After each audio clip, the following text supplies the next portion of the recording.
because it's 7:15. Alan Francis wants to come in. Can you see these people coming in the chat, Martin?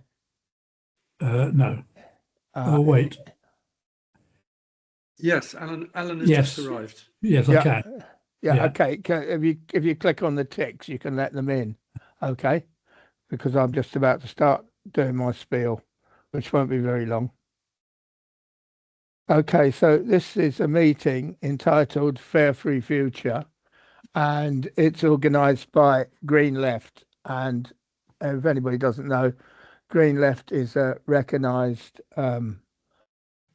group, special interest group within the Green Party. And just for the sake of clarity, that means that all Green Left members are Green Party members. Okay, our speakers, as far as I know, aren't Green Party members, but probably everybody else in the meeting will be a Green Party member. Green Left has organised, we're just to say what we're about, basically, to say it quickly, we aim to promote eco-socialist policies within the Green Party of England and Wales. And to that end, one of our activities is organising meetings. We've organised a number of open online meetings, for instance, on subjects like proportional representation, local government, population, disability, over the past year or so. And this is one of our meetings, but it's slightly different in that we've been given a slot in the Green Party Policy Fest. And unlike most of the other meetings in the Policy Fest, where people are trying to develop Green Party policies, this is more of a sort of free, wide-ranging discussion. And what we do in our meetings is we invite people from sympathetic organisations, from what you might say is the wider climate and eco-socialist movement, to talk to us, and in the hope of bouncing ideas off them, and a mutual exchange of ideas, which we hope eventually feeds into the policies of our various organisations. Okay, the meeting is entitled Fair Free Future, but I think it will probably be a bit more wide-ranging about the sort of political implications around public transport. We have three speakers: Tahir, Latif of Greener Jobs Alliance, George Arthur of, I've forgotten what your organisation is, George. Perhaps, anyway, you can tell. Buses, South Yorkshire. Better Buses, South Yorkshire. Okay, and later on we'll be joined by Simon Pirani, and again I've forgotten his organisation too. But anyway, he'll be joining. Fair Free London, Peter. Fair Free London, right? So I'm doing a remarkably inept piece of chairing. So I better stop doing my inept sharing and introduce Tahir. Okay, so Tahir, if you'd like to talk to us for a bit, and maybe at the end we have time for a couple of questions. Thank you. Thanks, Peter. Hope people can hear me okay. Don't often use Teams, so I'm always a bit nervous about it. Yeah, I am, as Peter said, Secretary of the Greener Jobs Alliance, which is a kind of association of trade unions or members in trade unions and various other organisations that come together around the issue of green, well, obviously green jobs, but skills, training, stuff like that, as well as doing broader kind of political and environmental campaigning. I want to say thanks very much to Peter and Green Left for asking me to participate in this meeting. I think it's very welcome, actually, especially as I feel that transport is an area that's kind of not got as much attention recently in terms of the climate crisis. The big focus recently has been on energy, buildings and retrofit, and not unreasonably, to be fair. But it has meant that transport, which does account for around 27% of emissions in the country, has lagged behind a bit, which probably wasn't the case a couple of years ago. I also wonder if part of the reason for that, actually, and be very interested in people's thoughts on it, is a sense among some that, and I'm not saying anybody here, but just generally in amongst the public, that between electric vehicles and sustainable aviation fuel, we somehow solved the transport problem in terms of climate, which of course is not the case. There definitely will be time for questions, because I'm not going to talk for 20 minutes and you'll be very relieved about that. But just wanted to go through some stuff, mainly about cars, really, and that's kind of by way of leading into George's contribution, and then on to Simon's after that, and hopefully, they'll dovetail together nicely. Given the title of the meeting, I'm not going to talk about aviation, but just by way of background, I'll say that I did work in the aviation industry for about 40 years, so that's a particular area of interest and concern for me. So there's so much that can be said on the transport sector as a whole, but as we're going to hear from others, from the other speakers shortly, I am going to limit this to a few points about cars. Not going to go into huge detail or offer masses of statistics or anything like that, just a line of argument that it'd be great to hear back from people about after I've finished. I think it's also important to acknowledge, what is the high profile issue right now in society generally, namely the rise of the right and the far right and the implications of that. I'm not going to get too involved in that, but in terms of transport and other social issues, the approach of the right is to kind of individualize and deal with each issue one at a time, in line with the kind of broad ideology of individualism. It reduces the scope of the issue you're dealing with to something much smaller that can be boiled down and argued against. Low traffic neighbourhoods, for example. Divorcing the issue from the wider struggle in our society makes it a two-sided argument for or against, and those who shout loudest or carry out violent or vandalistic actions tend to win, or at least to alter the outcome in their favour, such that meaningful change becomes impossible. And that's the situation within which we have to try and operate at the moment. The context in transport is also set by a car industry that doesn't mind the idea of wholesale switching to electric vehicles. EVs require only about 1/3 of the labour time per vehicle to make and maintain, which means lower overheads and more profit, as long as the basic model of individual car purchase is left untouched. Successive governments have supported and even encouraged the perpetuation of car culture by not investing enough in, and of course by privatising, public transport, by investing 27 billion in road building between 2020 and 2025, and through projects like the Silvertown Tunnel, which I know Simon was heavily involved in a campaign about that. The ethos underpinning road investment was really brought home to me on a personal basis by the example of the A30 roundabout near Truro, where I sometimes go. Massive piece of work, which has, to be fair, successfully decongested the traffic in the area, but it's also added about half a mile of extra mileage for every car on the roundabout, which always has me looking out of the bus window at all the wind turbines nearby and thinking, well, why did you bother to put them there? There's also the matter of how we go about successfully securing support for change.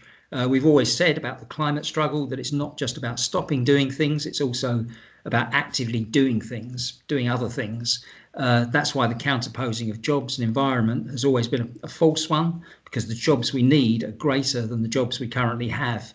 But we need the organisation and ambition to make that transition actually happen. Anyway, it may be obvious to say that banning cars is not a sound strategy unless you're offering something else.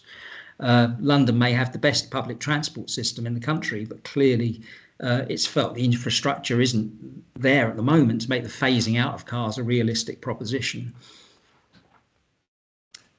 So government policy is, as you undoubtedly know currently, is to ban internal combustion engine only cars by 2030 and then hybrids by 2035. And it's true, we are seeing more and more EVs on the road. So the question is that a good thing or not? Or is there no simple yes or no answer to that? Now, in the booklet, which some of you may have seen, called Climate Jobs, which was produced by the Campaign Against Climate Change, and in which I wrote the chapter on transport, We advocate for an end to private car ownership and a massive expansion of public transport, many more trains and buses, and increasing occupancy rates by making them affordable, as well as ensuring dedicated space for cycling and walking. This is meant as part of a vision of a differently prioritised world, an element of how we go about our lives without wreaking destruction on the planet. Now we're aware, painfully aware really, that it's a long, long way from where we are at the moment. When hard reality intrudes, what are the practical issues that we face?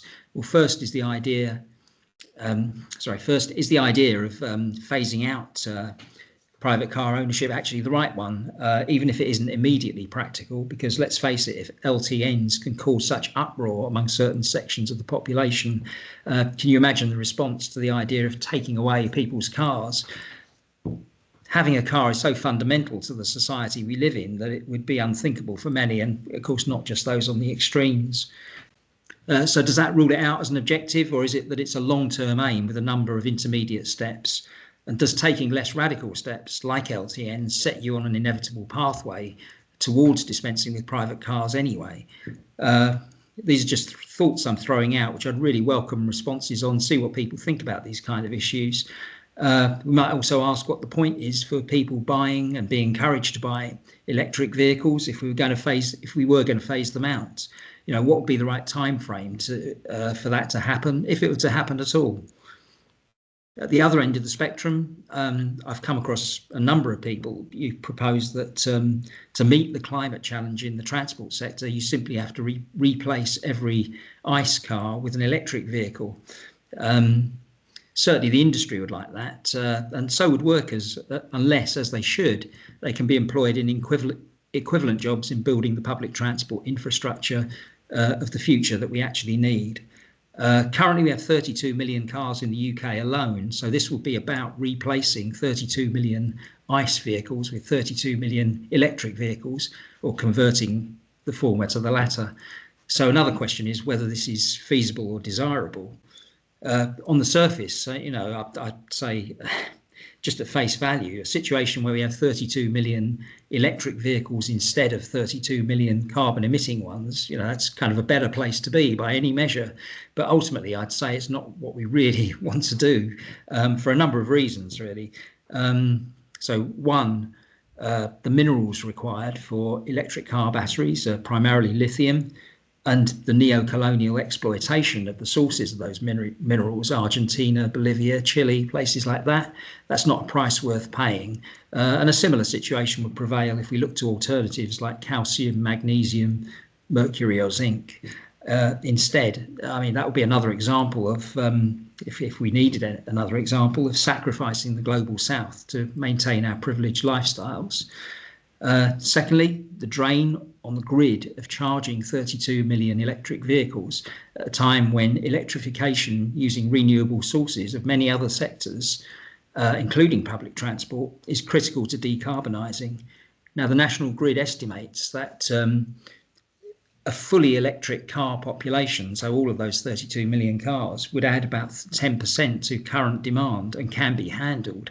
But a lot more work would need to be done if we're to be truly transformational in our energy use across the whole of society, and that would include acknowledging the need for demand reduction in a lot of areas. Third reason is the non-petrol impact of cars, such as particulate matter from tyres, its deleterious effect on public health. It's estimated that tyre wear produces nearly 2,000 times more pollution than modern exhaust pipes, and enters the bloodstream as carcinogens, however you say that word, producing sometimes lethal effects. And four is just the simple fact that if you just replaced, it was like for like, from ICE vehicles to electric vehicles, you'd be maintaining a status quo in terms of traffic congestion, time wasted sitting in traffic jams, car accidents, pedestrian safety, and just this kind of suffocating dominance of the car in the landscape of our lives, really. But the views will differ. Maybe you might feel these are not insurmountable problems, or maybe their price is worth paying. And I'd be interested to hear what you think about that. Going back to the climate jobs booklet, we do recognise that having no private cars and hugely expanded public transport does leave some potentially unique types of journey unfulfilled, those unable to get on or to buses and trains, situations where the elderly or disabled may require specific door-to-door journeys, and things like tradespeople carrying out their jobs. So in the book, we proposed that the public transport system should be augmented with a fleet of publicly owned electric vehicles for such purposes, utilising technology to ensure availability. But how many should there be? 1 million, 10 million, I'm not really sure. Given that there are 32 million cars right now, which on average are used for about 4% of their time, but obviously not distributed evenly across the day, somewhere between 1 million and 10 million, somewhere between those two figures might be the right amount. Bearing in mind the idea is not to cover for shortfalls in public transport, but to provide actively for specific needs that that transport doesn't meet. So I don't know if that seems like a reasonable way to meet that particular demand. Again, be very interested to hear. So to bring all these points together, there's an underlying theme really of bringing about a change to our rampant consumer culture where we just eat everything up like Pac-Man, and embarking on a path of reducing not just our emissions but our need to consume. Maybe pointing towards the area of degrowth, but I didn't want to kind of get into all that because otherwise we'd be here all night talking about it. I don't think it's unreasonable to see the car as a symbol of a particular caste of society, an approach to living that's put us in the dire situation that we are in now. And I'm thinking of, Valencia, Los Angeles, the almost commonplace now flooding in some of our own towns here. We urgently need to address these things. We can't just let it become accepted as a normal part of our lives. So to finish, Peter, I have to say, all the stuff that I've kind of rambled on about, I'm painfully aware that much of it won't be news to you. It's all fairly obvious stuff, really. But I do think that putting our ideas together in a coherent way, constructing a story that people can understand and relate to, that's how we can counter the kind of spurious arguments that are ranged against us. So, as I say, I very much welcome your thoughts back on that and anything else that I've raised in this contribution. So thanks very much for your time. Thanks, Tahir. There's a few moments now. Well, it's about 5 minutes. If anybody has any questions they'd like to direct to Tahir before we hear from George.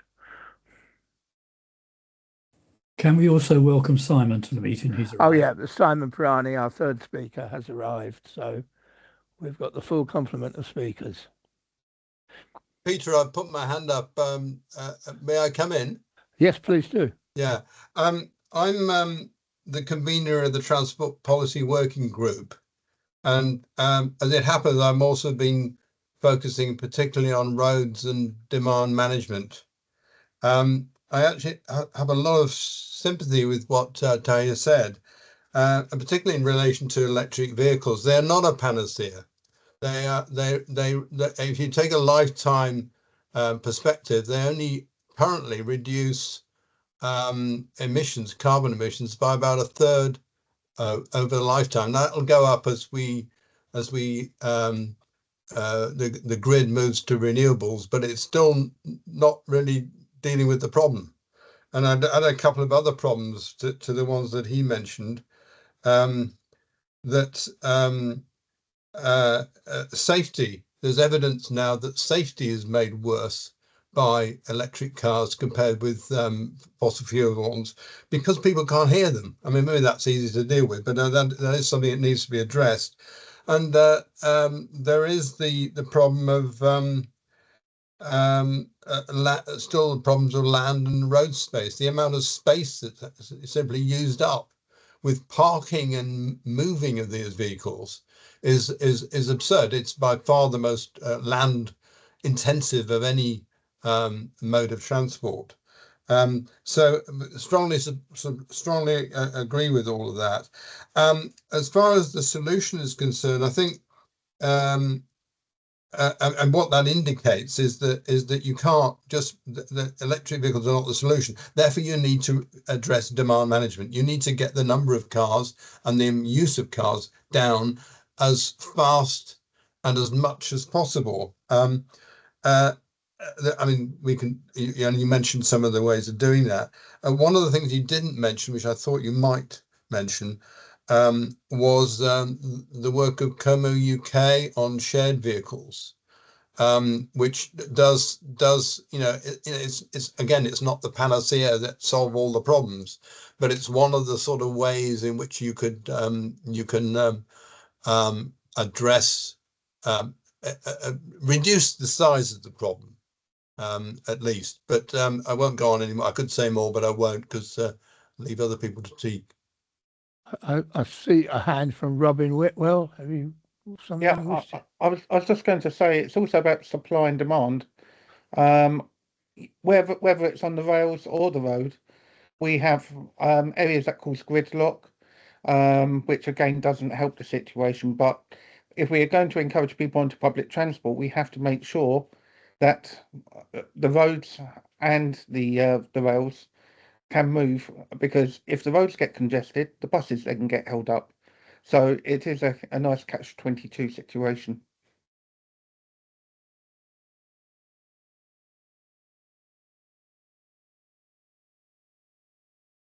Oh, Martin, are you indicating? Yes, I am. Wanted to explore what you said about publicly owned vans. Was it, Tahir? Just thinking about where I live here, my estate, since lockdown, a lot of people went into self-employment, set themselves up as tradespeople and have just one vehicle, which is the one they get around with, but it's also what they use as a lockup basically as well. They have all their equipment, etc., in there. And they're the people who I find most kind of resistant to the idea of reducing vehicles on the road. Just wonder what your view on that was.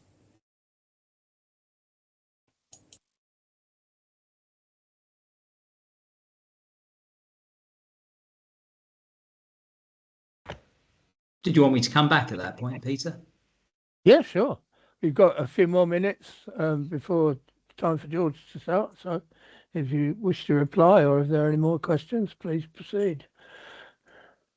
Okay, well, just very briefly then. Yeah, in terms of Jeremy's contribution, I mean, couldn't agree more. You know, my list wasn't completely exhaustive, but the things that he raised absolutely valid.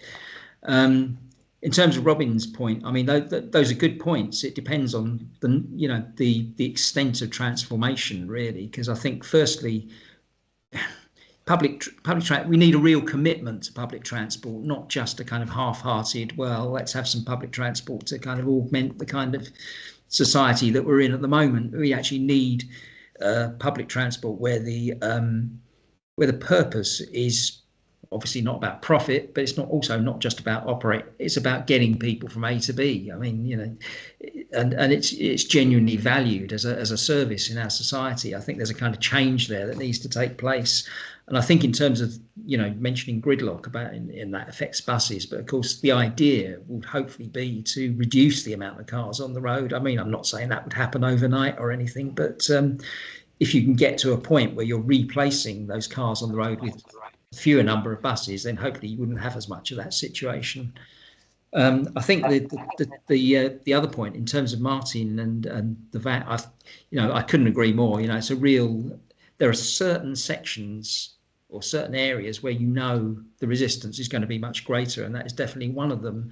And I don't have a particular answer to how we're going to do it. I think, you know, we need to kind of think about what the vehicles we provide are and how they're going to work for those people, so that they're not kind of feeling disadvantaged by that change. But in honesty, just off the top of my head, I don't know exactly what that would look like. But I do agree that that's a very particular area that is going to that we're going to have to get over that hump somehow. Okay. Are there any more questions for? Oh, Roy, are you indicating? Sorry. Yes, please. Yeah, I think what surprisingly, the one Tory popular policy was the opening of local railway stations.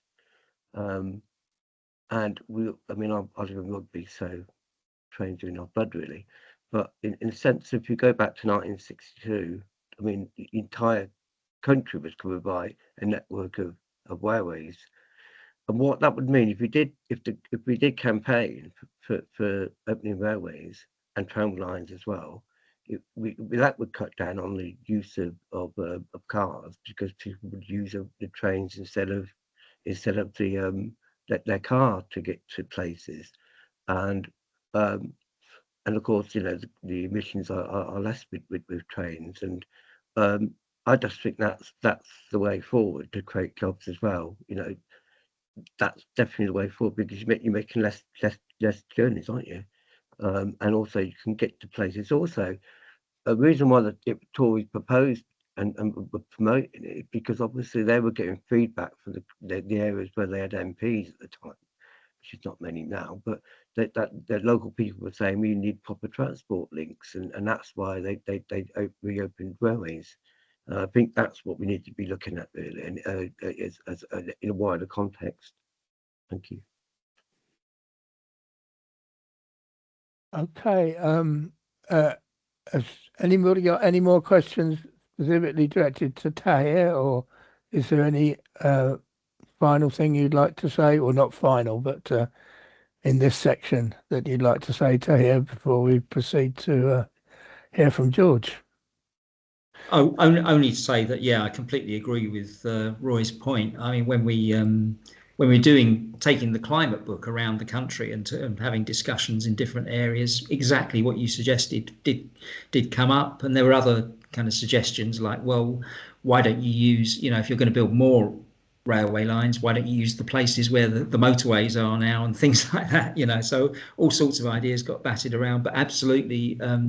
Those old lines, kind of pre-beaching, you know, I mean, they're there. And of course, it's those communities are the ones that are isolated and then have to rely on the car for their only connection. So, yeah, absolutely agree.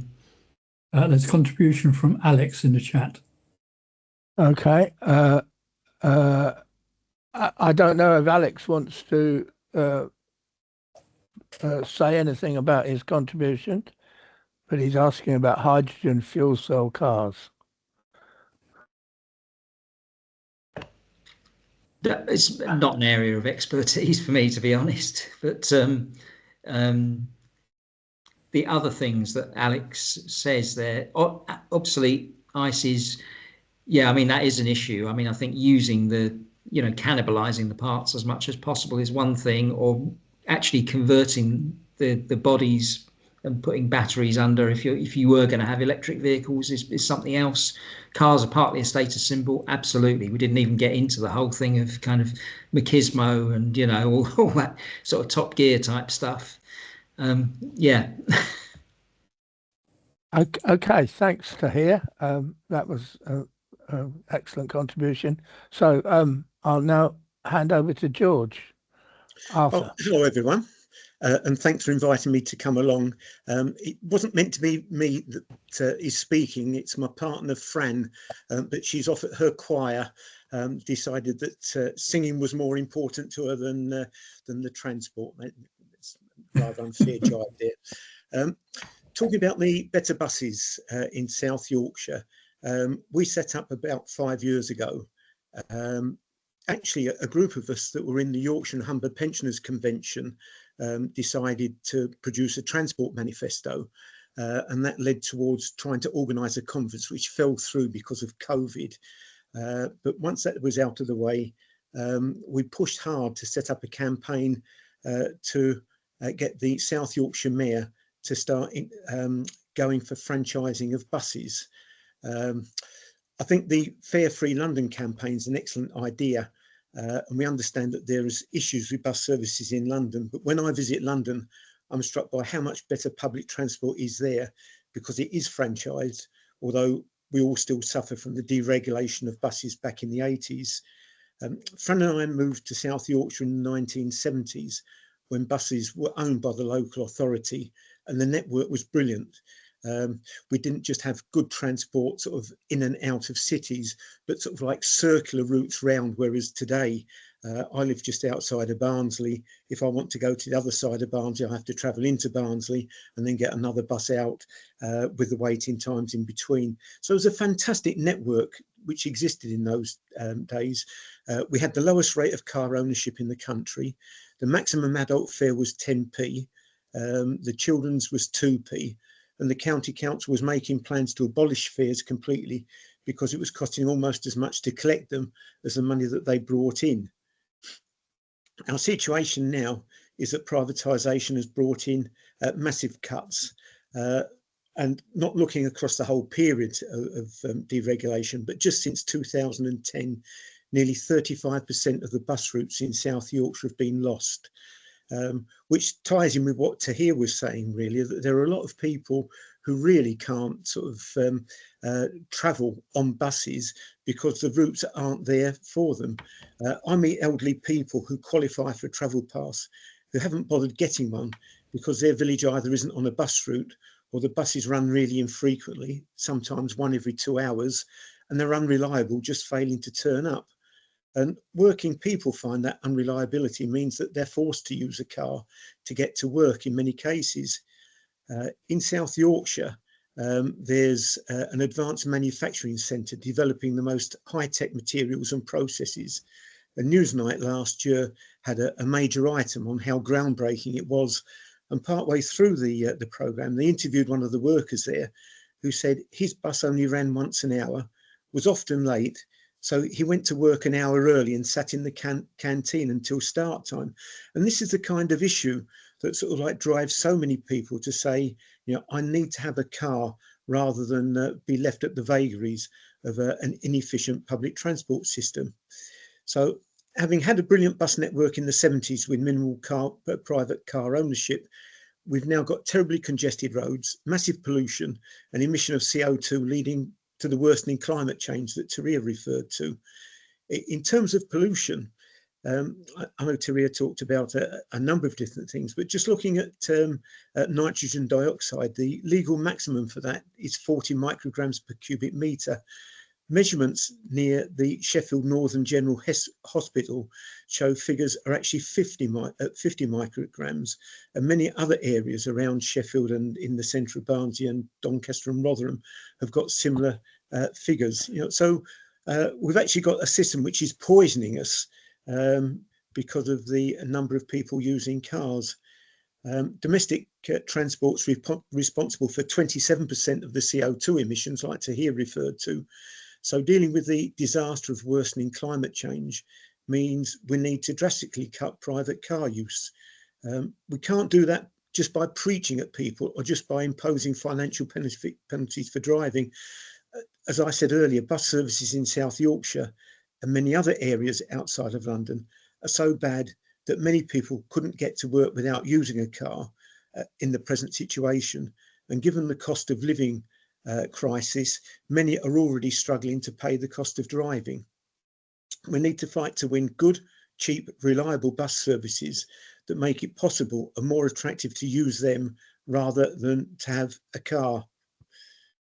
The examples that are made in the campaigning in the campaign briefing by Fare Free London, and that show that towns and cities that have free buses that are reliable and actually turn up when you want them to, that does dramatically cut private car use.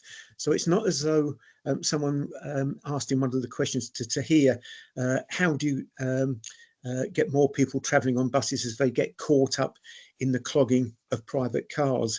Actually, improving the public transport system does encourage people out of the cars, does give more ability for the buses to get round on time. Now, just to give some idea of what our campaign, the Better Buses South Yorkshire, has done over the last 5 years, we set our sights, as I said, on getting the South Yorkshire Mayor to start the franchising process. The predecessor to the one we've got at the moment dragged his heels incessantly as we kept pushing, and only said he was in favour of the process just before he gave up office. We've managed to get the present mayor to actually start implementing that process. It took quite a lot of effort. We had petitions demanding that the mayor go down the franchising route. We had street stalls. We got lots of people enthused and coming out on those.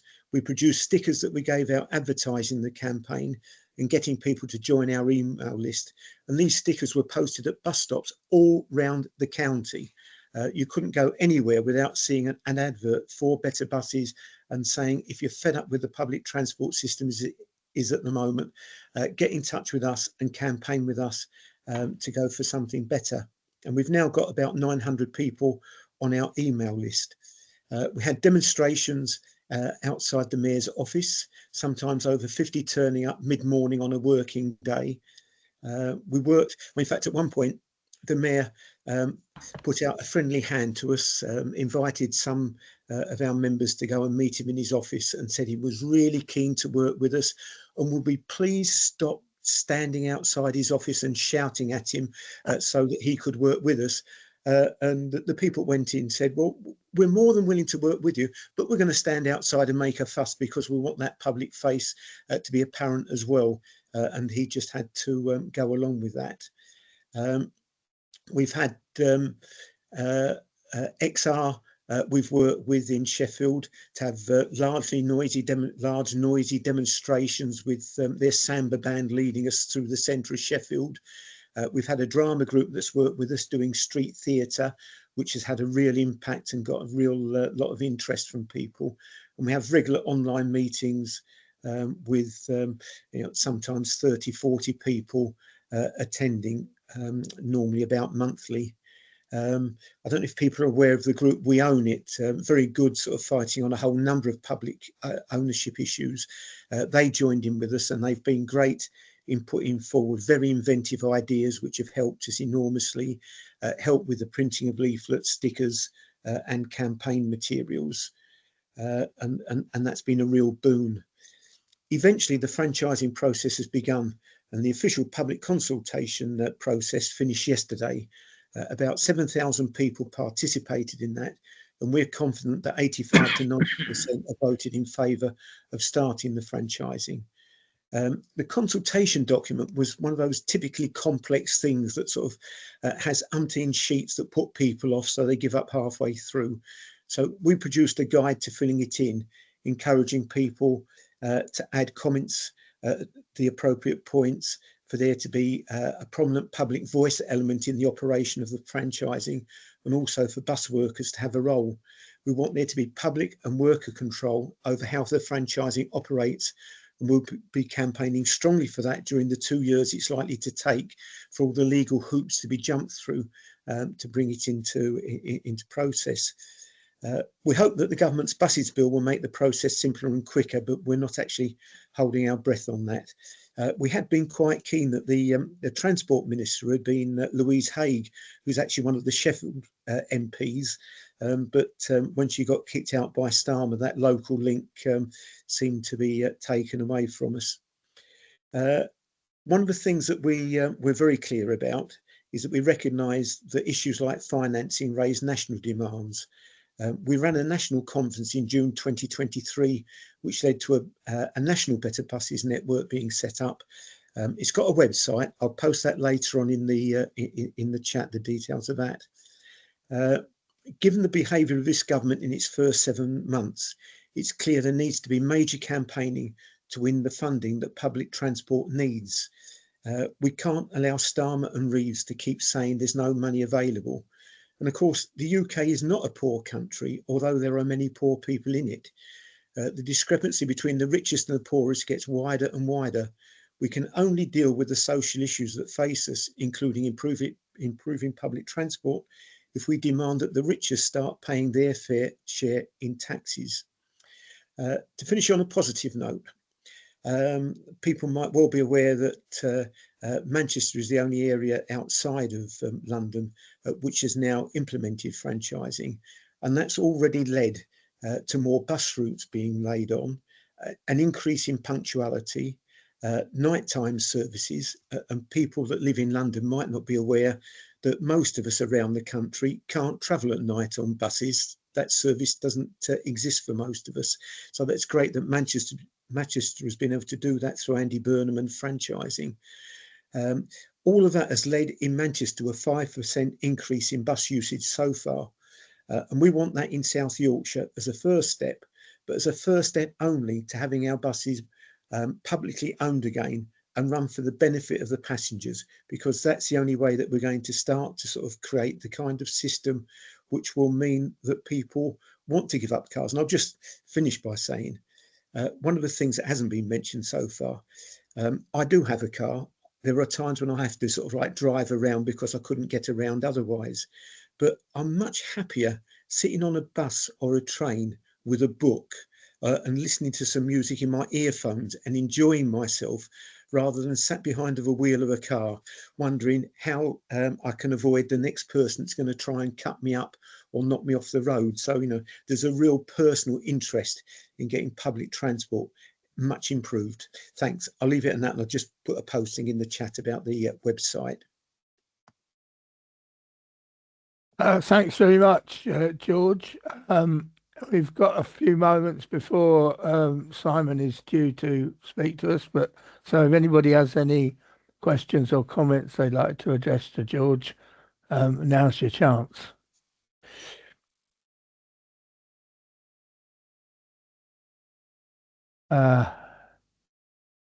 Maybe nobody has anything they want to say. Okay, in that case, can I see, Peter, that in the chat Martin's put about bus driver retention, okay, which is a really keen thought. We complain continuously about buses not running on certain routes, and the bus companies, mainly Stagecoach and First Bus in South Yorkshire, say the problem is they've got high driver turnover. And we point out to them it's because the bus companies pay lousy wages to the bus drivers. And I think, you know, and one of the reasons why we're really keen to see that a franchise bus service in South Yorkshire has an input from passengers, but also from the bus drivers themselves, is that that's a way of pressurising to get the working conditions and the pay that is necessary to get people that are committed to doing that job. It's a really sort of responsible job, isn't it? And we had a Stagecoach strike a couple of years ago in Barnsley, where people that were bus drivers were telling me that a number of people had left and taken jobs at Audi because they was getting as much money at Audi stacking shelves as they were driving a bus. Absolutely ridiculous. So we need to sort of like deal with that situation. And that actually comes back to the idea about the government sort of like putting more money into public transport. Thanks. Okay, yeah, that's Caroline. What is her second name? I've forgotten now. She's the GLA rep for the Green Party. That's one of her issues. It's been campaigning about facilities for bus drivers. But okay, if everybody's, we've also had another point, which is really more general about whether long distance rail travel should be free or cheaper. But I think as that's not specifically about buses, maybe we can move on to Simon and we can take up that point and in a more general discussion after Simon has finished. So Simon, are you ready to address us? Yes, Peter, thanks very much for inviting me. I'm going to talk to you about Fare Free London. It's a campaign I've been involved in really over the last year and a half.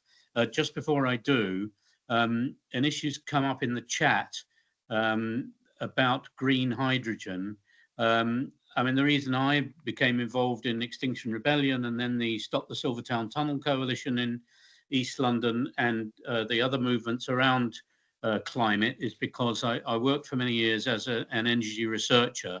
And I mean, just so I can tell you, the short answer is that in order to make green hydrogen, you've got to use a phenomenal amount of electricity. it's very, very energy intensive process of electrolyzing water. If you use your renewable energy for that, then you are not, for example, going to put it in the grid. If you're going to use your renewably produced electricity for that, then you will not be able to put it in the grid and close down coal-fired and gas-fired power stations. And I think it's very clear, if we believe that there's such a thing as a climate crisis, it's going to come down to priorities. It's going to come down to choices between technologies. Renewably produced electricity should always be used first and foremost to get fossil fuels off the grid and to get them out of industrial processes where it's difficult to get them out of otherwise. It should renewably produced electricity should not be used to make hydrogen to heat people's homes or drive vehicles. That's the short version. I put my email in the chat afterwards. I've written a lot about it. I strongly recommend the Hydrogen Science Coalition, a bunch of researchers who are engineers and technicians, which I'm not, who write very, very clearly about this. Right, getting back to what you asked me to speak about. Fair Free London. I'll talk very briefly about the aims of the campaign, but I've heard from the discussion that this is an audience which will be pretty well aware of that. I'll say a bit about transport policy. I'll say a bit about what we've actually learned during our campaign, and I'll say a bit about what we might ask you as members of the Green Party to do. So on the aims, the talk I've given at many trade union branches and other bodies, I always start by saying free public transport is first a social justice measure. It opens the city to millions of its citizens, including those who are limited in what they can do, where they can go, and even what they can eat by poverty. And believe me, that includes a lot of people in London as well as other parts of the country. As George mentioned, all the research on places where free public transport has been introduced shows that it gets cars off the road, but it also strikes an immediate blow in favour of the lowest income families who are the least likely to have cars and who suffer the worst health effects of a car-centred transport system. So that's the first thing. The second thing I always mention is that free public transport addresses climate change, because if it's properly coordinated with other policies to get cars off the road, it can reduce the volume of traffic. I think Luxembourg 25% in the first year. And there are other examples coming through. It's the sort of drastic demonstrative action that's needed. And so coming on to a more political point, if you like, in the context that George has spoken about of this Labour government and the sort of policies that are being put forward on climate and on transport, we feel that this is a demand which brings back into the conversation, if you like. I mean, looking at the age profile of at least those who've got their cameras on, others apart from me will remember, and George mentioned again about South Yorkshire in the 1980s. Of course, we also had a big cut in fares in London in the 1980s, but the idea that things should be free, that public services should be free at the point of use, was very widespread. And the consequence of 30, 40 years of neoliberalism has been to try to push that to the margins. And very much part of the logic of this campaign is to bring it back to the centre. And we're dealing, of course, with a mayor and with a Greater London Authority who, it's true, they've got the franchising. The transport system also is very good, no question about that. But in terms of the politics, the sort of slippery Labour politics where, yes, we accept the need for action on climate, but we're going to, we need to, in the name of economic growth, put a new tunnel under the Thames, the Silvertown Tunnel, which opens in April. This hypocrisy we've been dealing with in London for longer than we have at national level, because of course before we had a Tory government. Thank God we've seen the back of them. So talking about that transport policy, I mean, the default transport policy is centred on roads and cars. Don't limit yourself to what you see in speeches by Ed Miliband, who understands all this stuff and puts what he can in his speeches. Look at what they actually do, right? look at I mean, they've raised that bus fare outside of London to £3, the cap, undermining public transport. They've talked about bringing rail back in to public ownership, and then got rid of the Transport Secretary on the most incredibly kind of spurious grounds, who actually looked like she was going to do something about it. So I think we need collectively to be very suspicious. I think that every possibility that this government will continue the last government's commitment to building new roads. I haven't heard a word from Heidi Alexander, the new Transport Secretary, to the contrary. And when she was the Deputy Mayor of Transport for London, we heard a lot of stuff about how you have to build roads in order to cope with traffic congestion, which is something the building industry has been saying for the last 60 years and is not true. In September, the Transport Action Network made a submission to the review of transport infrastructure spending, calling for 16 road projects costing well over £15 billion to be cancelled. And top of the list was this monstrosity, the Lower Thames Crossing 6-lane motorway under the Thames. If you think the Silvertown Tunnel's bad, you haven't seen anything yet. It has no place in 21st century transport policy, when every climate scientist, every transport researcher recognises that for all the difficulties that we've talked about, and we should talk about more about how you get people out of their cars, that's the direction it has to go. So number one thing you do, you don't build 6-lane motorways. You don't invest billions in roads. But the standing transport policy, the default, when nothing else is happening, is a car-centred transport policy. So I think the way to handle that car-centred transport policy is not to fight with individual drivers. And I agree very much with what George said about this. You can introduce road charging, and I don't have a kind of principled opposition to it. I can see arguments for it and so on, but you cannot tax people out of their cars and not give them an alternative. And that's another reason why I find the idea of free public transport, bringing that back into the conversation, very, very attractive. Because then you cut through all the nonsense about ULEZ, Nigel Farage and these people who want to divert attention from the real issue, which is state policy, government policy, encouraged by the oil companies and the car manufacturers to always go back to the car as the center of the transport system. So by focusing on fare free transport, we're trying to up the ante, if you like, in the whole conversation about public transport, and to say to the broad public that taking measures that will help to tackle climate change in the long term also can help you and help the way you live and help your family budget in the short term. Because again, the whole right-wing story is that climate change costs you money, net zero costs you money, and so on. And that's a fiction, but it's a fiction that we have to find ways of effectively opposing. I also often talk at meetings about how free public transport can be paid for.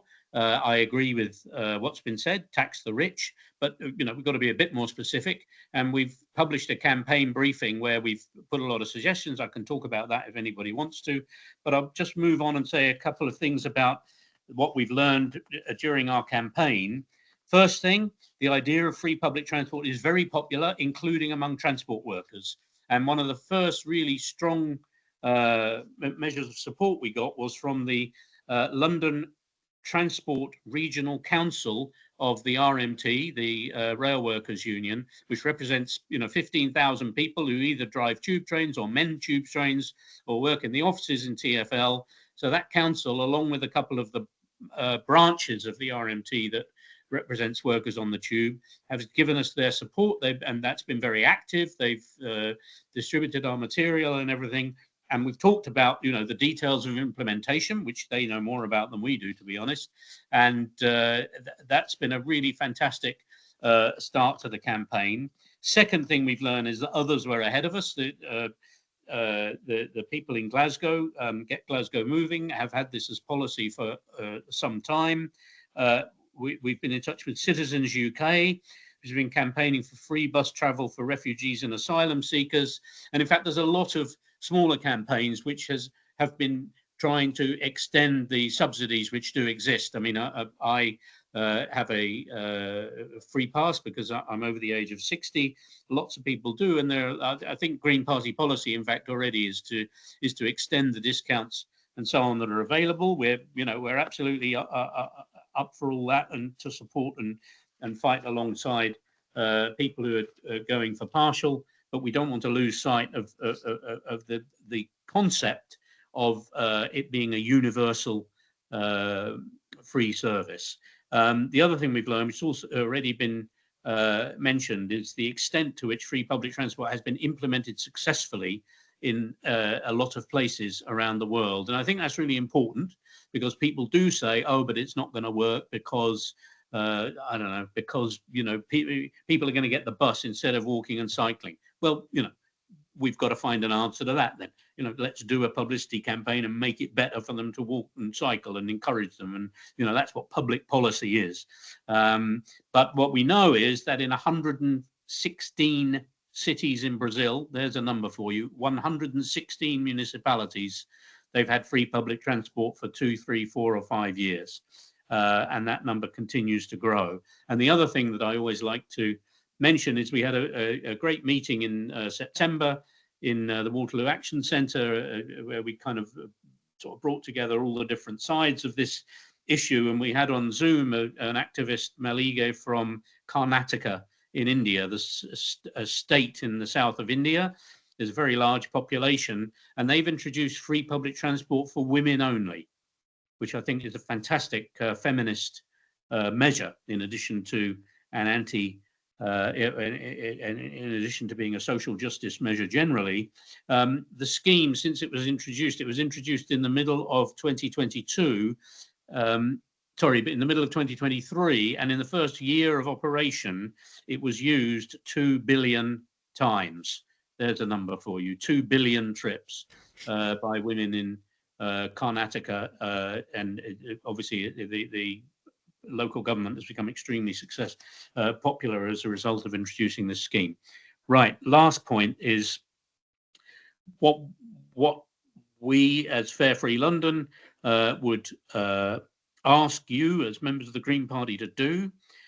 First thing, please, help us to get the attention of the Green Party members on the Greater London Assembly. Firstly, we've been in touch with Caroline Russell, she's very, very supportive, and I don't think the others would hesitate to interact with us. I'm very conscious that they're very busy. I know that they're the only ones who speak up on a range of issues, be it Palestine, be it public services, be it God knows what else, and they probably find themselves a little under siege. And they were great on the Silvertown Tunnel, but we need them to start mixing it up. So you might be able to tell us how that could happen. I think Green Party policy, as I said, as far as I know, is for extending free and cheap travel. Is there a way we could raise the issue of universal free public transport within the Green Party? Second, if you're in London, I'll put some things in the chat, links and everything. Please get in touch with us. Let us know if we can work together. The third thing really is that one of the things we want to try and do in the course of 2025 is find more. We know about the people in Glasgow, and we've got a couple of other groups around the country that have contacted us and said, that they have this as policy. But I would feel really happy if Fair Free London was superseded by a Fair Free UK wide campaign. Not only because it's always, you go on Zoom calls like this and people from outside London say, well, it's all right for you, you've got some decent public transport. And, I take that point. But it's not only because of that, it's because this is a matter of national government policy. And in fact, to be realistic, when you get down to the nuts and bolts of TfL's finances, if the mayor really wanted to do it, he could make the government's life very difficult, but ultimately he'd probably need their help. to implement this policy. I mean, you know, assuming the British Constitution doesn't change, some support from national government would be important, but also some support from the national government would mean you could raise this issue nationally. So there's everything to gain by that. And we need people outside of London to raise this in their localities, in the different campaign organisations, you know, existing organisations, or set up a new one, whatever. We've got no, we don't mind about any of that. And that would be a really great outcome for us. So thank you very much. Okay, thank you very much, Simon. I see a hand from Alan Francis. So, Alan, would you like to tell us what you want to say? Thanks. I feel there's been a bit of a disconnect between the title of this session and most of what's actually been said. Yeah. And that kind of concerns me a bit. Only the last speaker, Simon, addressed the issue of free fares. I used to be the transport speaker of the Green Party, as many of you will know. I did it before Caroline Russell did it. And it was a bit of an issue then, but I have concerns about sort of, you know, fares applies not just to local buses, but to trains and trams and even technically aeroplanes. And I would not want to be seeing the Green Party having a policy of free long distance rail travel or free air travel, for example. So I think it's worth considering for very local transport, which is public transport, which is mostly going to be buses, but not beyond that. And the title of the session, I was afraid, was actually going to be advocating all public transport to be free. And, you know, I don't think that's a very good idea.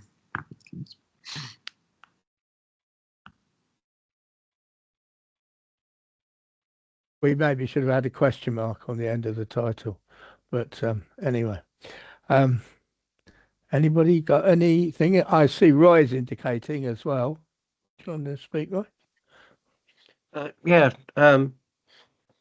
I went to the, I live in Rugby, which is on the West Coast main line. My girlfriend actually lives in West Silvertown. So, I'm quite aware of the campaign down there, and also the state of the bus and train services in Yorkshire, but also what it's like in London as well. And you're right, we do think it's quite really good down in London. The one thing that was raised at the working group, transport working group, was the concern that the free fares for everybody would stop people walking and cycling. And I think that maybe you need to maybe address it, convince them that that wouldn't be the case. I mean, I remember Ken Livingstone campaigning for free fares and the battle with the Tories to stop that happening. I think with free fares, what you're doing basically, you're setting the infrastructure for the country, aren't you? Basically, by traveling free, it feeds into, like, when you provide hospitals or any other service, is part of those service provision for people to live proper lives, really, and it makes it more equal, you know, in terms of access and stuff. If you can't afford, like a lot of people now would struggle to, well, they can't afford their eating, let alone going on the bus or train. And I think that, you know, that's concern.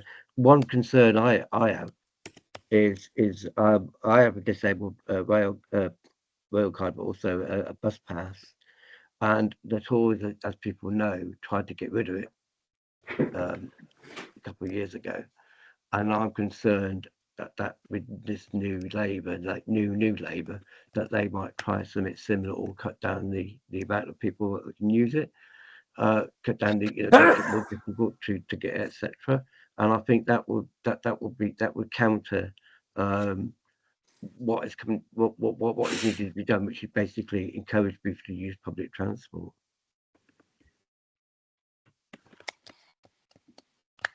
Yeah.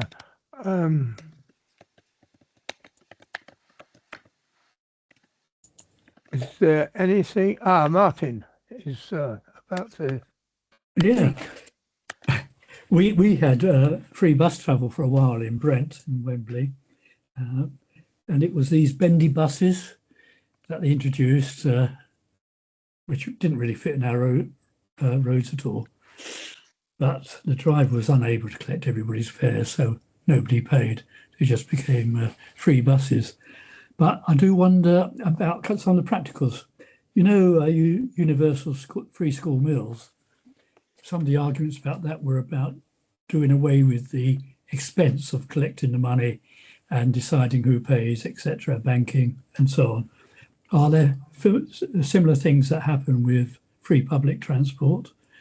I would imagine that you'd probably need some kind of turnstile thing at tube or railway stations to make sure there wasn't overload and things like that. And there may possibly be, or probably will be, losses of jobs and so on. But when we argue for it, rather than argue it's going to be totally free, what we say is that it is going to be free, but we will get payback from some of those savings. Okay. I mean, I just wanted to say that the position as regards, I mean, I'm not a member of the Green Party Transport Group, but I was in their meeting which preceded this one. And there was some, as somebody's already said, there was some discussion of the Green Party's policy, which I think Simon has described quite accurately. That is expansion of concessionary fares, and but there was opposition to a fully fare-free system. Now, at the moment I'm sort of neutral on that, but just for information, the position would be that if that transport policy went to a Green Party conference, it would be possible to amend it in order to, to introduce a free fares policy. And now, of course, that would depend on whether there was enough people prepared to support that or not.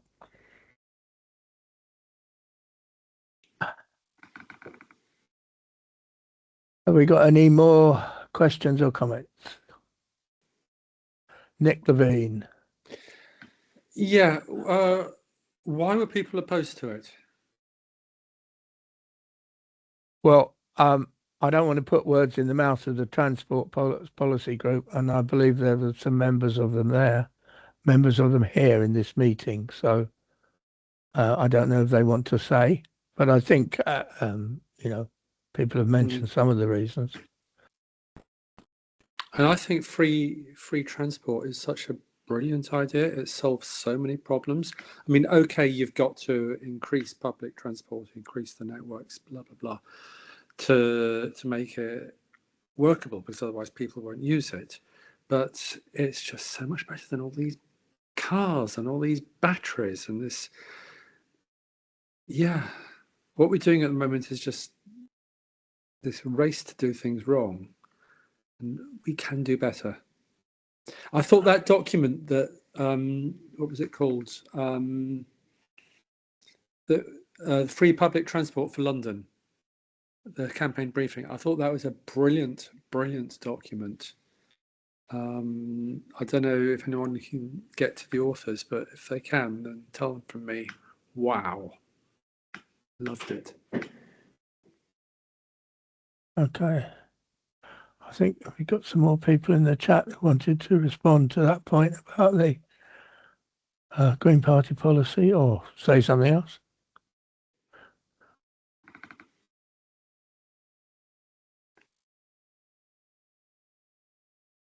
I've got my hand up. I'm sorry, I can't see. I can't see everybody.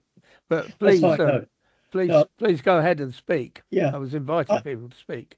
I used to live in Switzerland, and there they had a policy of subsidised monthly or annual tickets where you got free public transport effectively once you bought the ticket.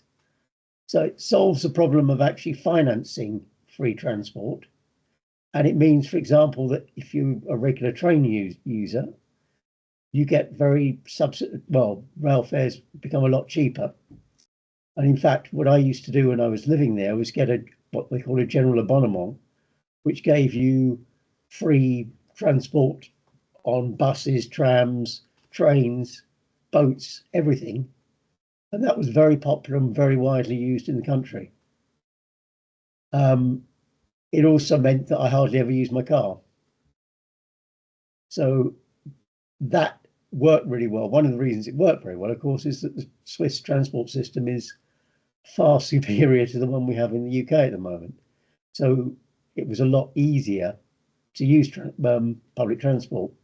On the point of whether people would walk or cycle, I used to walk and cycle even though I had a free pass, certainly over short distances. And sometimes cycling would be a lot quicker than taking public transport because you'd have to catch two lines going sort of at 90 degrees to each other to get to your destination. It was much quicker to just go on the bike and cycle. So I think people would just use whichever route was quickest.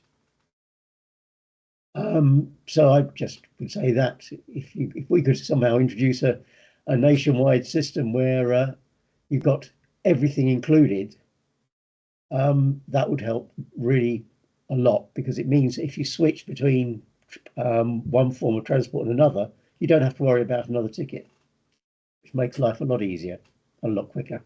Yeah. Simon? Yeah, thank you. Just to come back on some of the points that have been raised. Firstly, implementation. Martin spoke about revenue collection and so on. Actually, when we went to speak with the RMT London Transport Region, I mean, somebody asked the question, you know, what about the guys who work on revenue collection? And I was all geared up to answer, but somebody else on the council actually, you know, provided the answer, which is, first of all, it's a horrible job, right? Collecting money from people who haven't got it. That's the definition of a horrible job. And if those people were redeployed doing something useful, like helping people, you know, disabled access and so on, has been mentioned here, there's a million things that could be done to improve the transport service. Indeed, we had a whole campaign against the proposed closure of ticket offices, which was to some extent successful. We know how important those staff are. So, you know, it requires little imagination to think how people could be deployed. And certainly the people who work on the system have got that in mind. So I'm not worried about that. I mean, I'm worried about it, but I mean, I think it's, I mean, it's a problem which we can solve. The second point is another problem I think we can solve, which is the point about walking and cycling. There's quite a lot of academic research been done on places where free public transport has been introduced. And I found one piece from somewhere in the Czech Republic, and I'm afraid I can't remember the name of the very small town. And there was some evidence there that it was a bit of a move of people walking and cycling and going to use transport as a result of being made free, which obviously is not good from a health point of view or whatever. But I mean, that is one bit of research. I've read 20 bits of research, I'm sure, about places where the way that this changed the life of low-income families by having access, being able to, you know, go to that job interview or go to visit a relative or go out. In the case of, there's two places in the States, Kansas City and Albuquerque. In Albuquerque, the drive for free public transport came from an organization of young black men who are the most discriminated against people in American society in many ways, and you know, decided to take up this issue because of the ghettoization from which they suffer. So, I mean, you know, there are some very, very powerful counter arguments. So, I mean, I take the point that somebody might be lazy and get the bus instead of cycling, and we should do something about that. I also think some you know, proper support for cycling would be good. Some proper bike lanes. We've got precious few of those in London. I mean, you know, like the ones in Amsterdam, proper bike lanes, right? So, I mean, it's again, it's a, you know, it's a question of policy. Third point, just quickly, Alan Francis, thank you so much. And I mean, you know, I feel guilty for not making it clear. I'm definitely against free plane travel, and I'm against any plane travel that's not really necessary. And I think that, you know, measures to reduce rich people, you know, pouring carbon dioxide into the atmosphere by flying around, I'm very much in favour of. So, and Okay, I'm sure. Yeah, sorry, I- Simon, to cut you Yeah. off, but we are at That's right. we're at the end, and That's fine. I'd like to Okay. thank you very much, to thank Tahir, and to thank George Arthur for the speakers, thank Martin for his help, and to thank Daisy for technical support. It's been a very good meeting, and I hope to see you again at a future Green Left meeting, and in other future campaigning. So thank you all very much for attending, and good night. Thank you, Peter. Thanks for Thank you, organising. great sharing. Cheers. Cheers. Thank you. Bye bye. Bye bye.